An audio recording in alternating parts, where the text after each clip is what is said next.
Konnichiwa minasan, o genki desu ka? Welcome to part 2 of my Q&A video. There were so many last time that I couldn't fit them all into one video, so here we go. The first one is from Aisha, who wants to know when my wedding will be. Okay, well, I'm going to do the ceremony in Japan with Mike in October of this year. My entire family is in Japan and I can't fly them over here to the States to do one huge ceremony, so we're gonna split it in half. I also want a honeymoon in Japan selfishly because I haven't been there in a while and I just want to vacation for a bit. So that's what I'm gonna do this year, and then next year I'm gonna have a real ceremony over in Jersey, I believe. I hope I have the money. Next, Akumetsu writes, when are you going back to natural color? Love the blonde, but missing the old look a little. I want to be blonde for a bit longer, and then I want to go gray silver, which was my original intention. I just ended up loving the blonde so much that I decided to keep it for a bit. And I recently watched one of my videos, my older videos, and it almost freaked me out, seeing how different I looked. But I do miss it a little bit, just not enough to go back to it right now. Hello, Dave.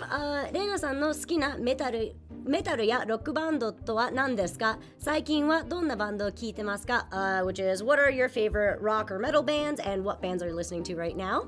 Let's see, my favorite is obviously System of a Down, Disturbed, Bullet for My Valentine, Metallica, All That Remains, Megadeth, Tool. I don't know, that's actually kind of embarrassing now that I say it all out loud. I feel like I'm still teenage angry Reina. And currently I'm listening to Fear and Loathing in Las Vegas, who does the intro for Parasite, and they're apparently called electronicore, which is awesome! I'm also in love with Panic at the Disco's latest album, Death of a Bachelor. It gives me all kinds of feelings. Oh, and Coast, because it makes me really want to go to the beach, and I guess I miss the summer, even though it's summer year-round here.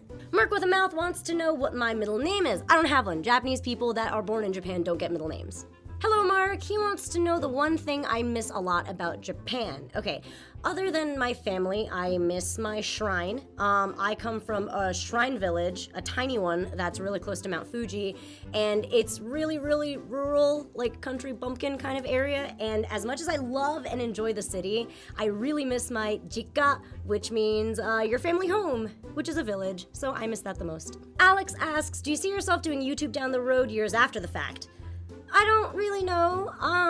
My current plan is to grow my channel large enough that it can sustain on its own and allow me to live a comfortable lifestyle, and I'm hoping that that would be able to bring me to Japan, and I want to make content from Japan. But because my current plan is so heavily involved in YouTube, it's kind of hard for me to think outside of that area, so I don't know. I mean, I hope to be doing YouTube for a while, I guess. Rodrigo would like to know how or where I learned Japanese and whether it was difficult or not. Well, I'm fully Japanese, born in Japan to very Japanese parents, so I'm a native speaker, and I wouldn't describe my acquisition of the language to be difficult, but learning higher level anything in Japanese is tremendously difficult. There are different politeness levels, there's keigo, there's kenjogo, there's tenego, and then there's kanji, which has kunyomi and onyomi, which is unbelievably hard.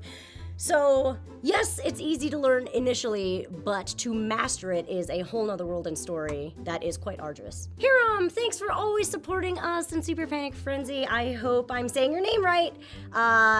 If you could make a vacation destination your home, where would you live? Japan or Hawaii. I'm from an island, so I like other islands. And now, Forgotten Toothpick. Are there any traditions you and Mike do, like movie night, certain food?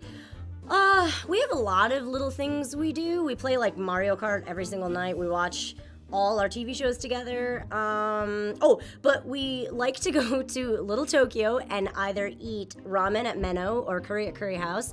Then we go shop around at Anime Jungle, and then we get boba. And then, let's see, what else do we do? Oh yeah, we get boba for the road, and then we go grocery shopping at Marukai, and that's our routine. That's about it. We're such dorks. And finally, Will didn't DM back. Is Avatar: The Last Airbender an anime? Okay, that's a really weird territory for me, but I'm always afraid to make this statement, but I guess I will. In my opinion, sadly, it is not really an anime. The reason why is because anime is Japanimation made for a Japanese audience by Japanese people. That being said, many things are stylized in anime, but not categorically anime. I I say this because the jokes, the references, the characteristics, everything that encompasses a character or the anime itself has no care whatsoever whether they make sense to anybody who is foreign to Japan. It matters in Japanese that Umaru-chan calls her brother Oni-chan and not Aniki or Taihe, or that Mikasa is called Mikasa by Eren and not Mikasa-chan, or that Lam from Urusei Yatsura says dacha at the end of her sentences as a quirk and also calls Ataru Taring. Even comedies deliver differently that is specific to the Japanese, and there are other subtleties that are placed purposefully to be received by a native audience. But of course, this is all just my opinion, like I stated earlier, and it doesn't stop me from loving Avatar: The Last Airbender or believing that it's possibly one of the best things that Nickelodeon has ever created. That's it for now. Thank you so much for watching and participating. I really love doing these, so if you want to keep asking me questions, that would be great. Use the hashtag AskSenpai. Don't forget to like and subscribe to show your support, and let me know in the comment section below whether you think Avatar: The Last Airbender is an anime, why or why not. そんじゃまたね!